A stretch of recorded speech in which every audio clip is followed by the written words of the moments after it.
diyaaraddaas oo u lahaa amiir kuweydiya oo ku nool dalka Somaliland gaar ahaan gobolka Saaxil. Madaxweynuhu safar hawleedkii uu ugu maqnaa Berbera wuu soo gabagaboobay.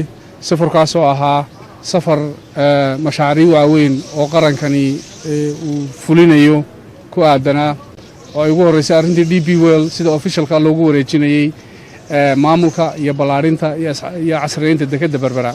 shirkadda weynaha caalamiga DP World waxay si rasmi ah ula wareegtay dekedda Berbera oo ah deked caalami ah taasoo ay shirkadda DP World iyo xukuumadda Somaliland ay ku galeen heshiis muddo 30 sanadood ah in dekeddaasi si wada jir loo maamulo actually Somaliland iyo DP World isla markaana la casreeyo lana balaariyo.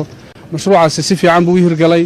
run ahaantii wuxuu ahaa mashruuc ku dhiirasho lahaa oo ummadda Somaliland taariikhda u geli doona.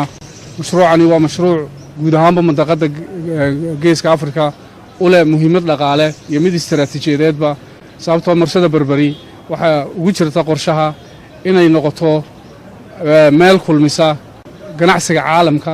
sidaas daraadeed weelkii ama nidaamkii aynu kula jaan qaadi lahayn ganacsiga caalamka u kala gooshaya ayay DP World horseed ka tahay. dekedda Berberina istiraatiijiyadaas muhiimadeeda ay leedahay.